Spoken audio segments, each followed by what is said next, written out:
Saya terus di jalan perubahan.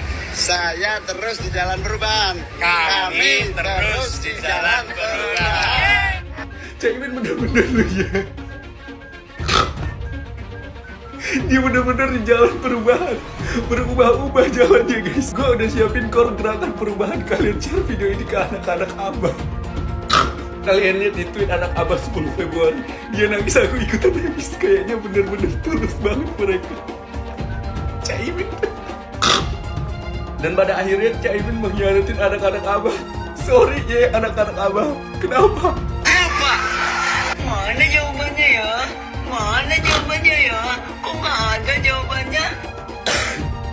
Anak abah mencari jawaban kenapa Caimin mengkhianatin abah. Saya tanya ngapain lo bikin partai? Udah gabung yang ada aja. Saya cuma pingin dipanggil ketum. Kan udah dibilang dari awal, tapi kalian nggak percaya anak-anak abah. Caimin itu tim ses Prabowo. Dan sepertinya pun Caimin nyoblos Prabowo. Gue kalau throwback pemilu, sumpah ngakak banget pemilu kali ini. Lucu banget. Udahlah Imam Mahdi katanya pres, bawa malaikat, bawa surga. Siapa yang nggak mendukung Anies Dajjal? Kata Aos. Ini gue udah cosplay anak abah nih dengan titik 2 di jidat. Oke guys. Tidak memenangkan Anies Baswedan untuk presiden Dajjal.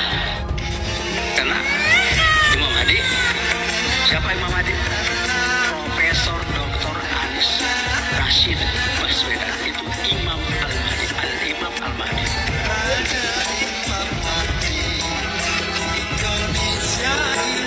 PKB akan memperkuat tim Pak Prabowo di dalam pemerintahan yang akan datang. Intinya kami siap, kader-kader PKB siap, dimanapun diperintah untuk mensukseskan pemerintahan. Caimin bakal jadi menterinya Pak Prabowo. Pak Anies kemana? Anak abah gimana nih? Caimin, Pak Anies kemana? Ajak dong ke rumah Pak Prabowo di Kertanegara biar jadi menteri atau wakil menteri juga kayak Caimin ini. Aku masih ingat betul kawan-kawan, waktu itu Pak Anies dan Caimin selesai pilpres pas kalah ya kan, terus mereka bilang kami tetap di jalur perubahan. Sementara sekarang berubah-ubah. Tiba-tiba sekarang dia bilang narasinya kami partai PKB akan memperkuat pemerintahannya Pak Prabowo dan kami siap diperintah Pak Prabowo ditempatkan di mana saja. Waduh, memang Caimin ini memang top ya, top politikus yang sangat handal. Berbeda banget nih dengan Partai Nasdem yang sudah mengatakan bahwa akan mendukung sepenuhnya pemerintahan Pak Prabowo namun tidak masuk kabinet karena mengenai etika dan kepantasan. Nah ini luar biasa nih Partai Nasdem sekarang semakin oke. Nggak seperti Caimin yang kanan oke, kiri oke, kadang A, kadang B, kadang C. Yang penting untung ya terus. Tapi terlepas dari semua itu kawan-kawan, biarlah kawan-kawan kita kasih kesempatan sama Caimin untuk membuktikan bahwa memang dia benar-benar bisa menjadi pembantunya Pak Prabowo nanti di kementerian atau dimanapun. Tapi kawan-kawan kita harus kawal, kita pantau ini kawan, soalnya suka pelin-pelan, kadang kanan, kadang kiri ya nggak? Caimin, peace ya. Saya khawatir, memang ini dari Belanda semua dia piara ini mungkin. Supaya gampang dihasut dengan politik lah, dihasut suku lah, suku beragam agama lah, sara lah, itu dipakai. Betul. Orang begitu cepat. Dan kalau ini terjadi kayak di Romawi, yang dulu itu zaman pembodohan begitu ya, yang kaya itu hanya pejabat dan tokoh agama. Lu jangan nyerang PKS, awas lu. Lu juga jangan nyerang Anies lu, awas lu. Betul.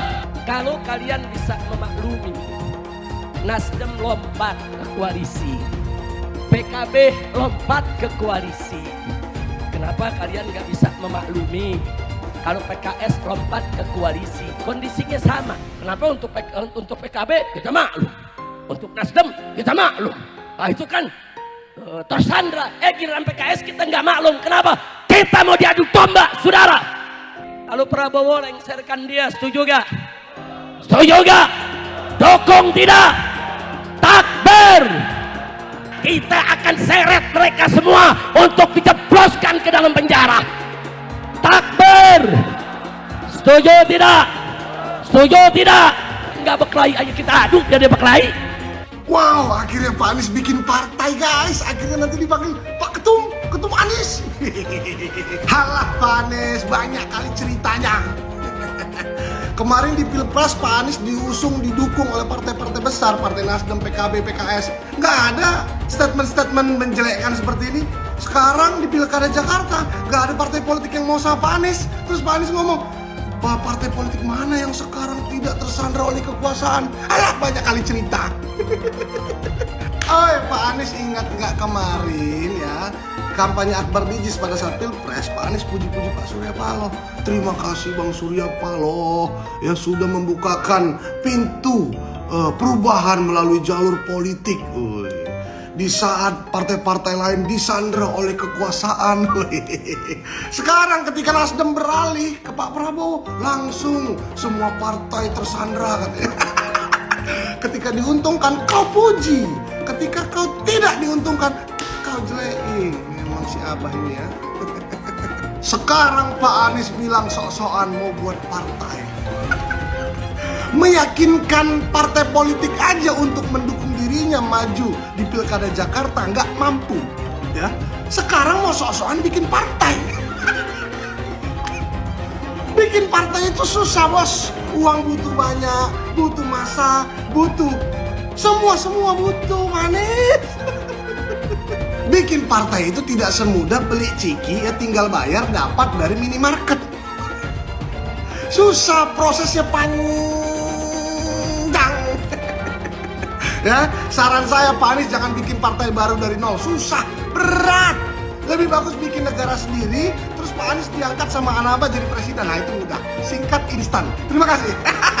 Saya jadi ingat ada teman saya bikin partai. Saya tanya ngapain lo bikin partai? Udah gabung yang ada aja. Saya cuma pingin dipanggil ketum.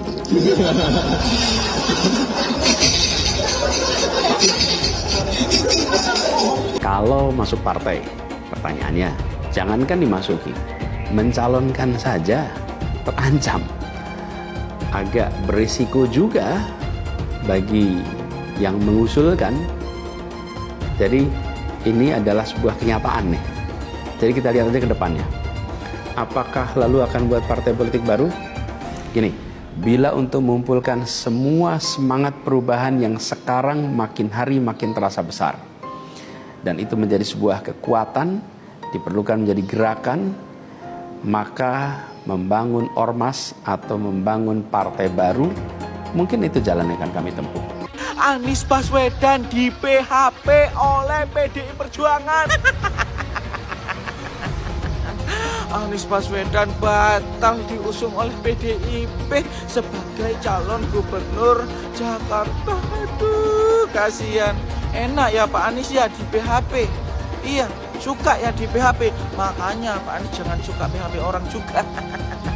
Wes, PDIP ini kayaknya mengambil keputusan yang baik dan benar, tidak mengusung Pak Anies di Pilgub Jakarta, karena menurut saya PDIP masih banyak kadernya yang bisa dimajukan.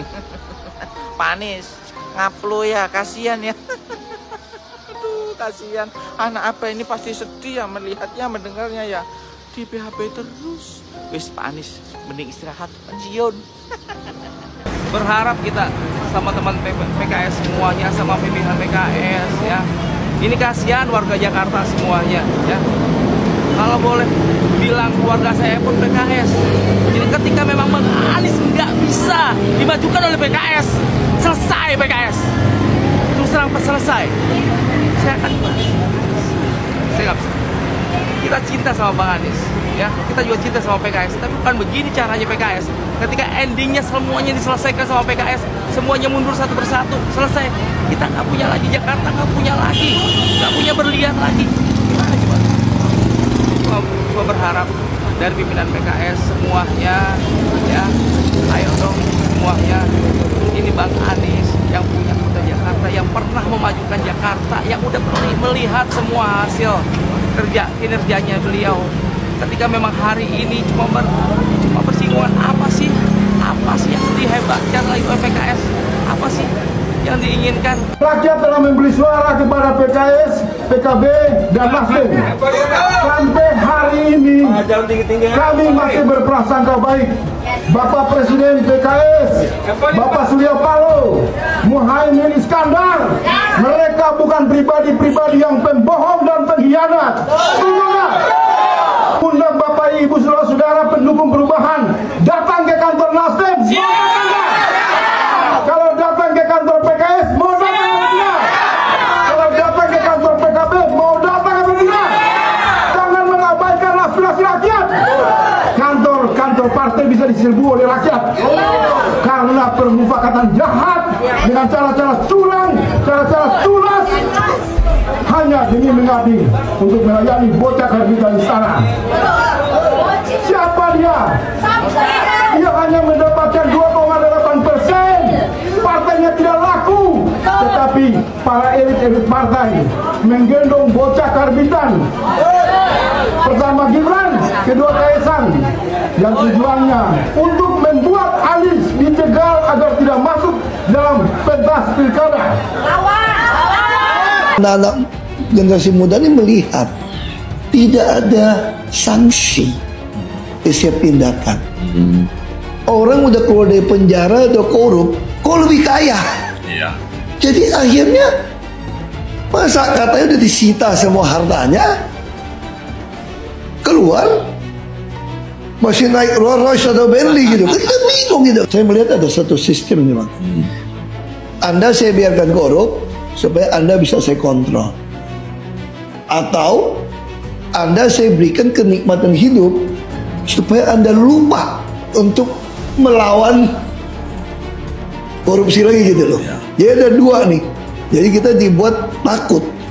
Nah ini saya kira ya kita harus balik lagi ke soal mungkin pendidikan di rumah, keyakinan kita. Nah saya percaya satu hal gini aja Pak. Saya bilang sama anak-anak muda kalau saya ketemu ya, percayalah sama saya, orang yang berintegritas dan beretos kerja tinggi itu pasti punya masa depan yang baik.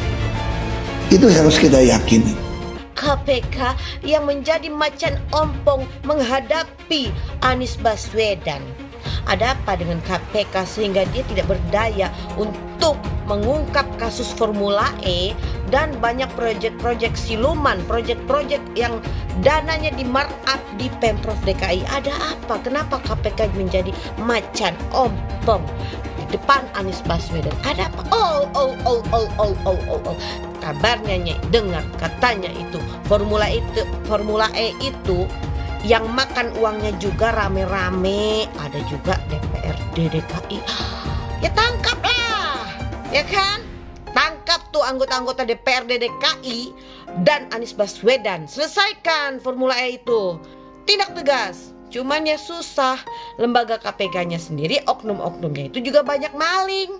Itu waktu si Novel Baswedan itu menjadi penyidik KPK tuh ditawarin mau berapa tahun.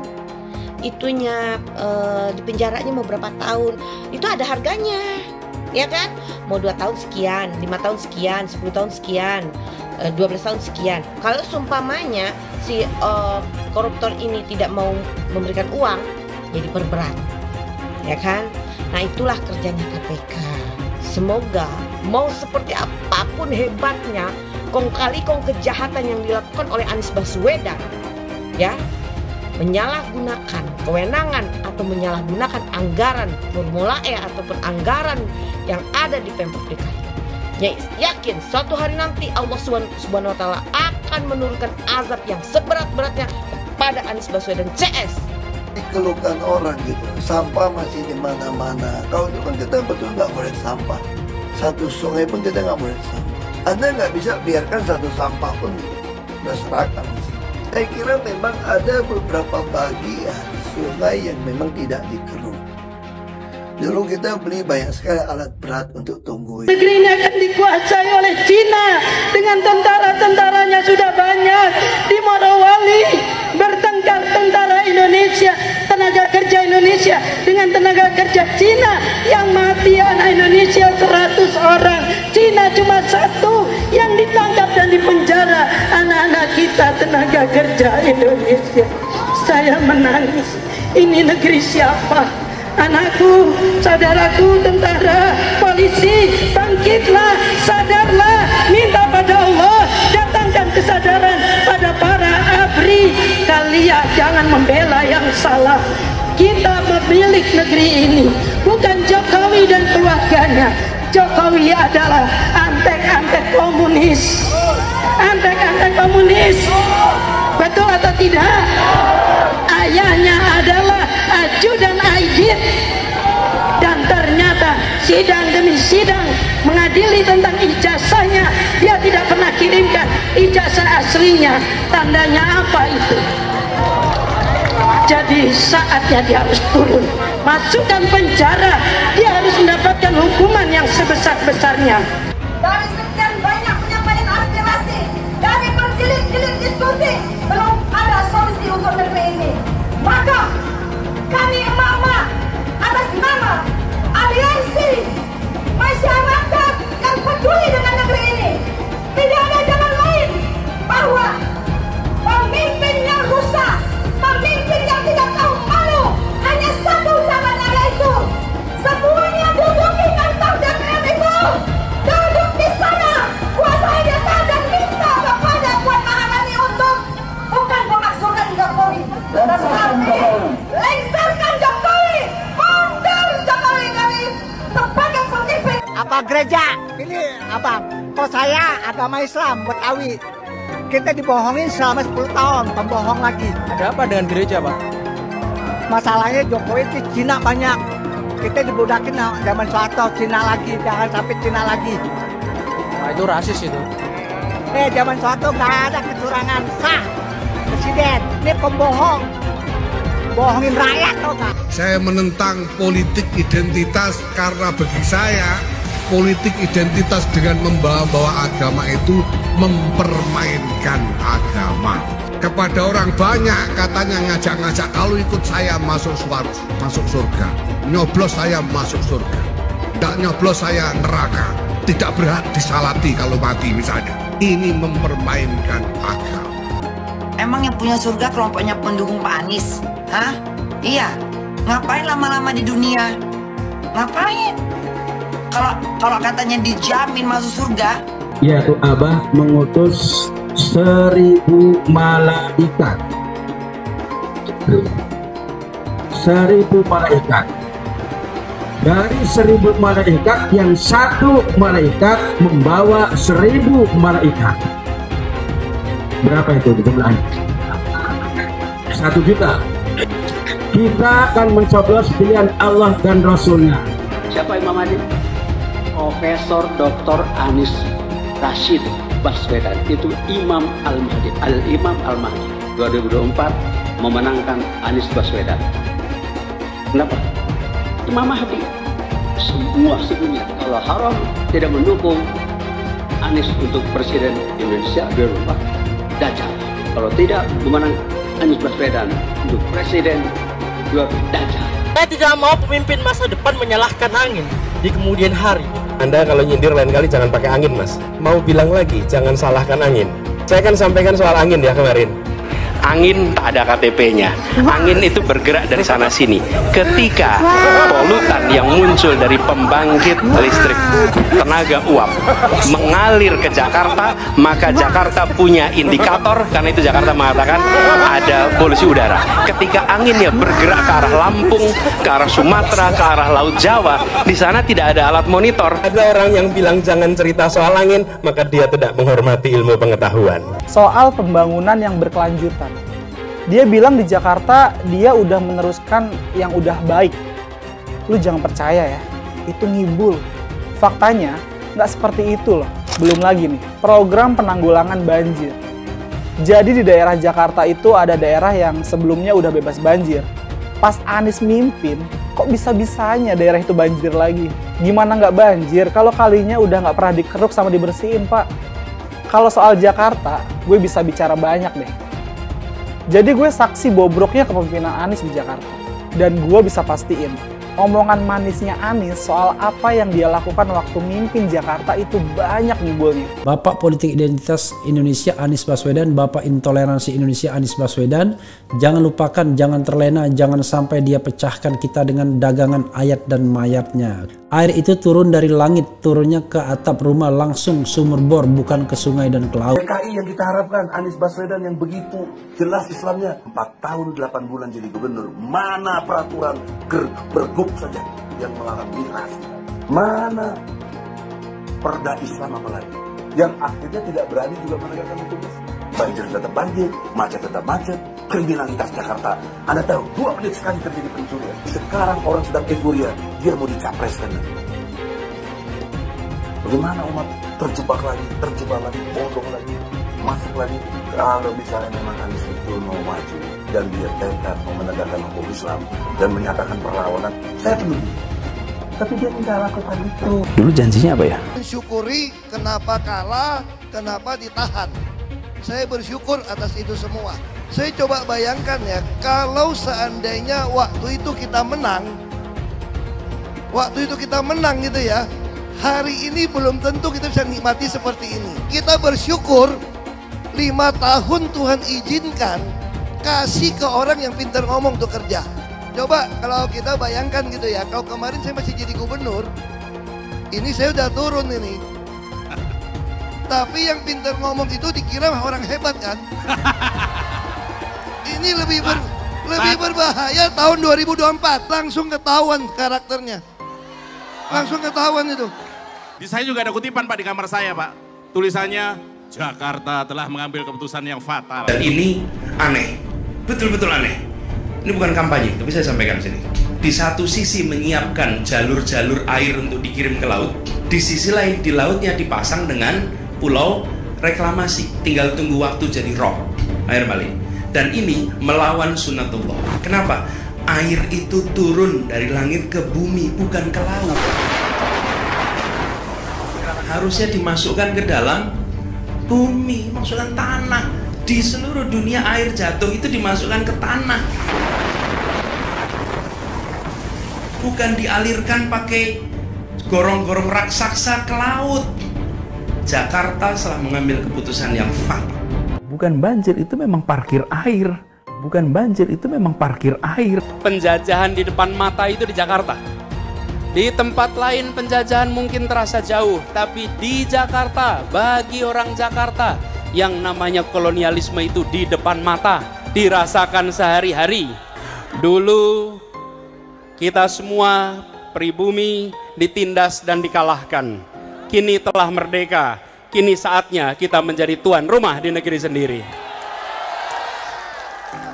Iblis hanya menggoda orang yang beriman. Makanya jarang-jarang orang kafir kerasukan setan.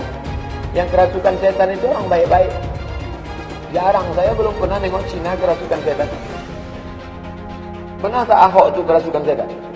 Enggak, setannya juga. Karena sesama setan dilarang saling menggoda.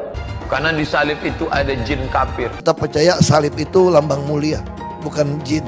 Hai teman-teman, tahun ini adalah tahun yang bagus untuk trading di market kripto, terutama Bitcoin dan kripto lainnya.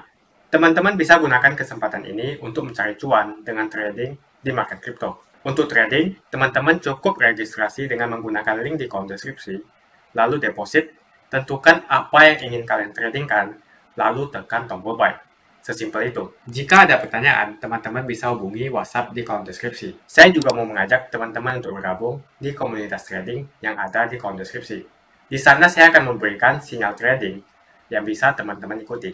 Seperti biasa, kalau kamu suka dengan video ini, jangan lupa komen, klik like, dan subscribe. Beberapa waktu belakangan ini, ruang media kita, baik itu media mainstream maupun media sosial, dipenuhi berita-berita suram tentang kondisi negeri besar yang berpenduduk terbanyak keempat di dunia yang bernama Indonesia. Mulai dari berita deflasi atau kondisi di mana harga barangnya turun, tetapi masyarakat sudah tidak mampu beli. Dan PHK ada di mana-mana. Dilaporkan ada hampir 13.000 orang di PHK dan lebih dari 40% mereka yang kena PHK itu ada di Jakarta. Pabrik-pabrik manufaktur banyak yang tutup, imbas tidak mampu bersaing dengan barang luar negeri yang jauh lebih murah akibat keran impor yang terlalu mudah dibuka. Dan ada laporan yang menarik lagi, sekaligus menyeramkan, yang menunjukkan betapa daruratnya situasi negeri kita. Jutaan orang generasi Z atau Gen Z, warga masyarakat yang berusia antara 15 sampai 24 tahun, yang selalu dipuji-puji sebagai generasi emas itu.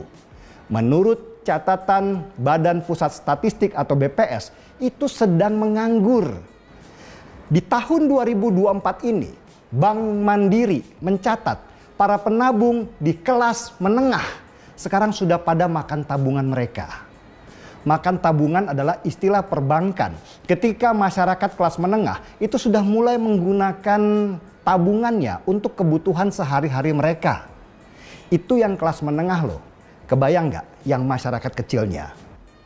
Menurut catatan BPS, ada 9,9 juta orang generasi Z yang tidak melakukan kegiatan apa-apa. Mereka nggak punya kerjaan, mereka nggak punya skill, dan sibuk melamar kerjaan ke sana kemari dengan pendidikan yang terbatas yang tidak sesuai dengan level pendidikan mereka. Antrian para pencari kerja di Indonesia itu terjadi di mana-mana. Di Cikarang misalnya, pabrik sepatu diserbu ratusan para pencari kerja. Sebuah warung seblak saja di Ciamis, Jawa Barat diserbu oleh ratusan pencari pekerjaan. Padahal yang dibutuhkan cuma 20 orang saja sebagai pelayan restoran. Coba, beda sekali dengan apa yang terjadi di Vietnam, negara tetangga kita yang termasuk sebagai salah satu negara dengan sistem pendidikan terbaik menurut majalah The Economist, majalah terkenal dari Inggris. Vietnam sekarang menjadi primadona investor asing untuk membuka pabrik besar-besaran di sana. Kejahatan ekonomi di negeri kita terjadi di mana-mana, mulai begal sampai perampokan. Generasi-generasi tumpul otak yang masih SMP sibuk tawuran bersama geng motor mereka sambil mengacungkan celurit panjang dan dengan bangganya menyebarkan video mereka di media sosial. Generasi yang entah belajar atau enggak di sekolah. Ditanya ibu kota Jawa Timur, jawabannya malah Yogyakarta. Merek elektronik terkenal, Apple, baru saja investasi sebesar 255 triliun rupiah di Vietnam. Menyusul brand-brand terkenal yang sudah investasi duluan di sana. Lapangan kerja sudah pasti bertambah banyak di Vietnam karena kepercayaan asing akan kualitas sumber daya manusia mereka yang unggul akibat dari sistem pendidikan mereka yang terbaik. Dan sejak dulu sampai sekarang, pertanyaan kita itu tetap sama. Kapan ya negeri ini bisa seperti negeri yang itu? Sambil menunjuk beberapa negara tetangga yang sudah bangkit ekonominya. Bahkan di antara mereka sudah memamerkan kecanggihan teknologi di negara mereka. Sedangkan kita masih sibuk dengan joget-joget TikTok sampai makan gratis. Jujur saya takut dengan masa depan bangsa ini. Situasi yang tidak ada bedanya dengan masa Orde Baru dan menunjukkan bahwa sebenarnya kita ini nggak pernah maju kemana-mana. Pemerintah masih sibuk dengan banyaknya pujian dari bank pemberi pinjaman karena disebut sebagai negara yang sukses kendalikan ekonomi.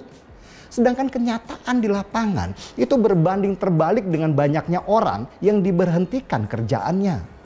Berganti-ganti pimpinan, berganti-ganti kebijakan, tetap tidak ada perubahan. Pemimpin yang tadinya jadi harapan ternyata lebih senang memikirkan pujian-pujian daripada kritikan dan masukan. Dan di saat yang sama, gaji guru honorer di Sukabumi hanya Rp10.000 per jam atau Rp120.000 per bulan. Sehingga si gurunya terpaksa jadi pemulung untuk menyambung hidupnya supaya dia tidak mati kelaparan. Negara ini tidak punya gambar besar dan haluan bagaimana mencapai tujuan sebagai negara dengan ekonomi terbesar se-Asia Tenggara dalam waktu 50 tahun ke depan. Demokrasi di negara kita dipermainkan sehingga banyak orang berkualitas rendah menjadi kepala daerah. Gak ada tuh yang mikirin rakyat. Para pejabat lebih sering berpikir bagaimana nanti pensiun dengan tabungan yang banyak. Semua model coba-coba, trial and error. Rakyat disuapi dengan uang 50 ribuan dan bantuan sosial supaya lebih memilih calon kepala daerah yang kaya, bukan yang benar-benar memikirkan mereka. Mulailah dari memilih calon pemimpin yang benar. Carilah pemimpin yang memikirkan bagaimana mereka bekerja untuk rakyatnya. Dari kepala daerah yang kita pilih, kita berharap kelak dia akan menjadi pemimpin nasional dan menyebarkan ilmunya ke masyarakat yang lebih luas. Sebentar lagi pilkada, kawan. Saran saya untuk teman-teman, jangan pernah berharap mendapatkan pemimpin yang benar kalau kalian masih menjual suara demi bansos dan uang. Apakah kita butuh sistem pemerintahan lain yang membuat masyarakat akhirnya berada di satu tujuan seperti di banyak negara otoriter di Asia Tenggara? Suram kan? Entah dari mana harus memulainya. Saya jadi bertanya-tanya, apakah sistem demokrasi seperti kita ini benar-benar gagal? Dan presiden baru sudah terpilih. Lagi-lagi kita menggantungkan harapan meski tanpa berharap. Karena sudah lelahnya kita berharap pada pimpinan yang pergi dan datang. Jangan sampai nanti anak cucu kita hidup di dalam kegelapan.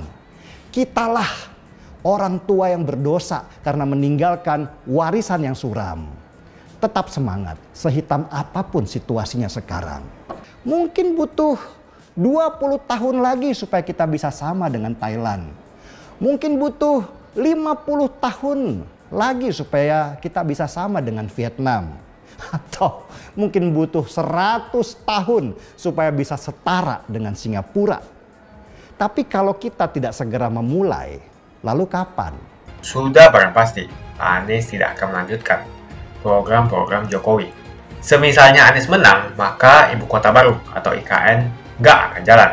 Pembangunan akan di-stop. Legasi-legasi Jokowi akan hancur. Anies menuduh Jokowi melakukan penjagalan. Padahal Anies lupa pada rekam jejaknya sendiri di tahun 2017, di mana Anies melakukan penjagalan terhadap Ahok. Semua cara dilakukan, termasuk melakukan politik identitas berbasis agama, sampai-sampai menggunakan kelompok FPI, HTI, dan kelompok intoleran lainnya. Anies Baswedan sampai nekat berkoalisi dengan ormas preman berjubah agama. Kita bisa melihat rekam jejak Anies saat menjabat di Jakarta selama 5 tahun. Tidak ada satupun janji yang dipenuhi dan tidak ada kinerja yang bisa dibanggakan. Dari DP 0%, OKOC, kelebihan bayar, Formula E, banjir, sumur resapan, jalan rusak, dan gonta-ganti nama jalan. Diketahui Anies pun masih berhutang 100 miliar kepada Sandiaga Uno dan sampai saat ini belum dibayarkan. Untuk jadi gubernur saja, Anies sampai berhutang 100 miliar kepada Sandiaga Uno dan belum dibayarkan. Apalagi jadi presiden. Berapa triliun yang akan Anies utangkan? Dan bagaimana Anies bisa membayar utang triliunan itu? Apakah Indonesia siap untuk dijual? Jika Anies menang, maka FPI dan HTI, ormas khilafah, akan kembali. Apa kita mau Pancasila diganti oleh khilafah? Bagian Indonesia Timur yang mayoritas non-muslim pasti tidak akan setuju dengan khilafah. Mungkin Indonesia akan bubar jika Anies memimpin. Perkataan Ahok sudah terbukti dan Jakarta sudah menjadi korban. Jangan biarkan Indonesia menjadi korban kibulan Anies Baswedan. Begitu saja opini saya tentang Anies Baswedan. Bagaimana opini kalian? Tuliskan di kolom komentar. Pastikan kalian semua menekan like di video ini. Dan jangan lupa bagikan video ini ke teman dan family Anda supaya mereka semua mengetahui tentang informasi ini. Tekan tombol subscribe dan bunyikan lonceng notifikasi supaya kamu tidak ketinggalan.